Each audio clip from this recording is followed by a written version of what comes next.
திமுக அரசு இருக்கு. இன்னைக்கு மக்களுக்காக எவ்வளவோ நல்ல விஷயம் செய்யலாம். ஆனா மக்களுக்கு ஏதாவது செய்யறாங்கன்னா மக்களுக்கு நீங்கள் சிந்திக்கணும். இன்னைக்கு அண்ணன் செந்தில் பாலாஜி ரிலீஸ் ஆனதே டெல்லிக்கு போய் பிரதமரை பார்க்கிறவரு போயிட்டு வந்து மீடியால என்ன பேசுறாரு? அவங்க மைனாரிட்டி அரசு ரொம்ப நாள் நீடிக்காது அவங்களை பத்தி விமர்சனம் செய்யறாங்க. இங்க வந்து மீடியால பேச நேரடியா மோடி முன்னாடி பேச வேண்டியது இதுதான் உண்மை. இன்னைக்கு செந்தில் பாலாஜி அவர் வந்து ஜெயில இருந்தது 1.5 வருஷம் தள்ளி வெளியே வர்றாரு. அவருக்கு எதுக்கு வந்து அமைச்சர் படி மீண்டும் தராங்க? இன்னைக்கு நான் வந்தேன் போறேன் பேசுறேன் இது என்னப்பா மீண்டும் அவங்க தான் ஓட்டு போட்டு இத்தனை 60 வருஷம் அவங்க ஆண்டுட்டு இருக்காங்க. கேப்டன் கட்சியாளர்கள் மக்களர்கள் எல்லாருமே இன்னைக்கு கேப்டன் இல்லாத கேப்டன் இருந்திருந்தா நல்லா இருக்கும், கேப்டன் இருந்திருந்தா நல்லா இருக்கும். இன்னைக்கு அவர் தான் சிஎம் சொல்றாங்க. கேப்டன் இருந்தப்ப எங்க போனா மக்கள் எங்க போனாங்க? அன்னைக்கு ஓட்டு போடாம அன்னைக்கு மீடியாக்கள் வந்து கேப்டனை சித்தரிச்சு கிண்டலும் கேள்வியுமா பேசி அவரை வேற மாதிரி இது பண்ணி கூட நண்பர்களை துரோகியாக்கி சேனலை குத்தி எல்லாம் பண்ணி கேப்டன் செட்ட பேராக்கி ஒதுக்கி வச்சுட்டு இன்னைக்கு கேப்டன் இல்லாதவே கேப்டன் நல்லவர் தேவையில்லாம அந்நியார் மேல பலி சுமத்துறது வந்து லாபம் பார்த்து பணம் பார்த்து பதவி பார்த்தவங்க வந்தாங்க போயிட்டாங்க. கூட இருக்க துரோகத்தை எல்லாரும் பாக்குறீங்க. ஆனா இப்போ இருக்க கூட இருக்க விசுவாசத்தை நீங்க பாக்குறீங்க. இங்க இருக்காங்க பாருங்க எல்லாம் கூட இருக்க விசுவாசம். இந்த விசுவாசத்தை நீங்க பாக்குறீங்க. இன்னைக்கு ஒவ்வொரு இடத்துலயும் இதே பிரச்சனைகள் தான். இங்க வந்து காட்சிகள் தான் இன்னைக்கு ஆட்சிகள் தான் மாறிட்டே இருக்க தவிர காட்சிகள் அதே தான். எந்த மாற்றமும் இல்லை. மக்களுக்கு நீங்கள் சிந்திக்கணும் போது ஐயா ஸ்டாலின் ஐயா முதல் மோடி ஐயா சந்திக்கும் போது அண்ணன் விசிகா திருமாவளவன் அண்ணன் வந்து ஏன் ஒரு மனுவை மட்டும் போய் இந்த மாதிரி மது ஒழிப்பு இது பண்ணணும் அப்படின்னு ஐயா ஸ்டாலின் கொடுக்கல. இதெல்லாம் வெறும் நாடக அரசியல். இன்னைக்கு வந்து சீரியல் யாரும் பாக்குறது இல்ல, தொடர்ந்து போட்டு முடிச்சிடறாங்க. இன்னைக்கு எல்லாம் அரசியல் தான் ஒரு மெகா சீரியல் மாதிரி பார்த்துட்டு இருக்காங்க. இவ்வளவுதான் நம்ம மூளையை வந்து மக்கி இன்னும் உங்களை வந்து குறுக்குறாங்க தவிர இன்னும் உங்களை வந்து வளர விட மாட்டேங்கிறாங்க. மக்கள் நீங்கள் சிந்திக்கணும். இது வந்து இதை சொல்றேன். நெக்ஸ்ட் வரது வந்து இளைஞர்கள் காலம். இன்னைக்கு புது தலைவர் உருவாகிறாங்க. அண்ணன் உதயநிதி ஸ்டாலின் வந்து துணை முதலமைச்சராக இருக்காங்க.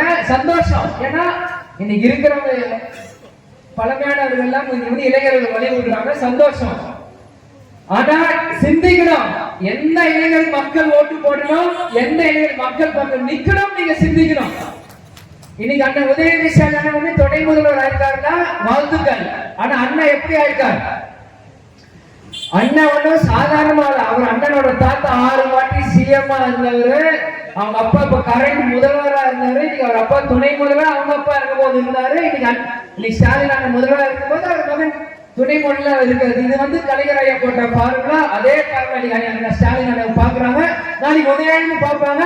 இன்னைக்கு திமுக காரன் அவங்க பக்கம் நிற்பாங்க. தப்பு சொல்லல. உங்க கட்சி உங்க தலைவர் நீங்க கோஷம் போட நீங்க வாழ்த்து பண்ணுங்க, மாலை போடுங்க, எல்லா நாளும் பண்ணுங்க. ஆனா உங்க கட்சிக்குள்ள வச்சுக்கோங்க. ஆனா பொது வேலையில துணை முதல்வர் எம்எல்ஏ மாறும்போது எதிர்கட்சிகள் கேள்விகள் எழுப்பதான் செய்வாங்க. உங்களை குறை சொல்றது எங்க நோக்கம் அல்ல. ஆனால் உங்களை குறை சொல்ல வைக்கிற மாதிரி நீங்க நடத்துகிறதுனால தான் நாங்க கேள்வி எழுப்புறோம். அதை மக்கள் நீங்க புரிஞ்சுக்கணும், அனைவருமே புரிஞ்சுக்கணும். சும்மா குறை சொல்றது குறை சொல்லனா சும்மா நாங்க குறை சொல்ல. ஏன் குறை சொல்றா சிந்திக்கணும். நீங்க அண்ணன் இன்னைக்கு விஜயபிரபா நான் வந்து முதல் அரசியல் மேடை ஏறினேன். அன்னைக்கு எனக்கு 25 வயசு. காலேஜ் முடிச்சு உங்க வீட்டு மகனை நீங்க சிந்திக்கணும். இத்தனை பெண்மணி இருக்குல்ல, நீங்க சிந்திங்க. நீங்க உங்க வீட்டுல ஒரு மகன் 25 வயசுல காலேஜ் படிச்சு முடிச்சுட்டு நீங்க என்ன சொல்றீங்க? படிச்சியாப்பா, படிச்ச படிப்புக்கு வேலைக்கு போ. அந்த வேலை பார்த்து குடும்பத்தை பாரு. இது வந்து சாதாரண மனிதோட மென்டாலிட்டி. அதெல்லாம் எல்லாருக்குமே இருக்கு. நான் ஒரு ஆர்கிடெக்ட் படிச்சிருக்கேன்னா இன்னைக்கு கேப்டன் என்கிட்ட சொன்னது என்ன? நீ கேப்டன் மகனாக இருந்தாலும் இந்த ஆர்கிடெக்ட் படிச்சாலும் ஒரு கம்பெனில போய் நீ வேலை பார்த்து அது என்னன்னு கத்துக்கணும். தினமும் 10 மணி நேரம் ஒவ்வொரு கன்ஸ்ட்ரக்ஷன் கம்பெனில நானும் ஹெல்மெட் மாட்டிட்டு சிமெண்ட் தூக்கிட்டு எல்லாம் நானும் வேலை பார்த்திருக்கேன். அது எல்லாருக்குமே சென்னையில தெரியும். நீங்கள் சிந்திக்கணும். மக்கள் நீங்கள் சிந்திக்கணும். இளைஞர்கள் காலம் அடுத்தது. எந்த இளைஞர்கள் வந்தா மக்கள் வாழ்வாதாரத்தை உயர்த்துவாங்க, நெக்ஸ்ட் எப்படி போகணும்ட்டு. நீங்க எல்லாருமே இன்ஸ்டாகிராம்ல இருக்கீங்க, பேஸ்புக்ல இருக்கீங்க, ட்விட்டர்ல இருக்கீங்க, டிக்டாக் பண்றீங்க, எத்தனையோ ஆப் எடிட் பண்றீங்க, என்னென்னமோ பண்றீங்க. மூளை அதுக்கெல்லாம் நீங்க யூஸ் பண்ணும்போது ஓட்டு போடுற உங்களை யாரும் ஓட்டு போடுற அரசியல்வாதியை மட்டும் நீங்க ஏன் பண்ண மாட்டீங்க?